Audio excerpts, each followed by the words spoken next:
भारतीय टीम के कप्तान रोहित शर्मा ने टी20 विश्व कप का खिताब जीतते ही बारबाडोस में झंडा गाड़ दिया। लोगों ने इस दृश्य को खूब पसंद किया क्योंकि विदेशी जमीन पर भारत का झंडा गाड़ देना हर देशवासी के लिए गर्व से भरा पल होता है।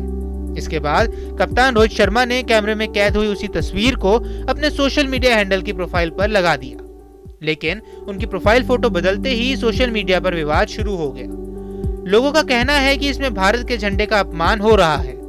आलोचकों ने इसे नियम के खिलाफ बताया है। तो आइए जानते हैं कि आखिर इस तस्वीर से विवाद शुरू क्यों हुआ और झंडा फहराने के नियम कायदे क्या हैं।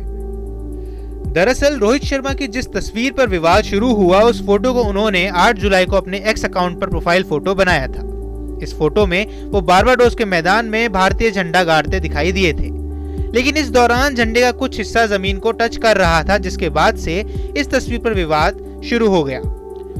लोगों का कहना है कि ये भारतीय ध्वज संहिता के नियमों के खिलाफ है। तो आइए जानते हैं कि आखिर क्या है भारतीय ध्वज संहिता और उसके नियम।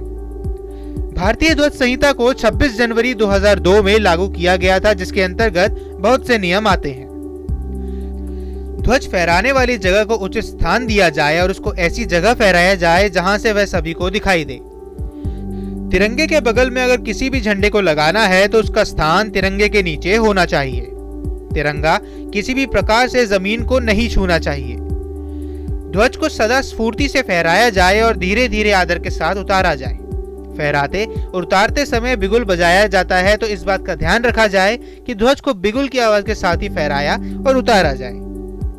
जब ध्वज किसी भवन की खिड़की, बालकनी या अगले हिस्से के आड़ा या तिरछा फहराया जाए तो ध्वज को बिगुल की आवाज के साथ ही फहराया और उतारा जाए। ध्वज किसी अधिकारी की गाड़ी पर लगाया जाए तो उसे सामने की ओर से बीचों बीच या कार की दाईं ओर लगाया जाए। राष्ट्रीय ध्वज कभी भी फटा या मैला नहीं फहराया जाता है। ध्वज की अपनी एक गरिमा होती है। ध्वज केवल राष्ट्रीय शोक के अवसर पर ही आधा झुका रहता है। किसी दूसरे ध्वज या पताका को राष्ट्रीय ध्वज से ऊंचा या ऊपर नहीं लगाया जाएगा, न ही बराबर में रखा जाएगा। ध्वज पर कुछ भी लिखा या छपा नहीं होना चाहिए।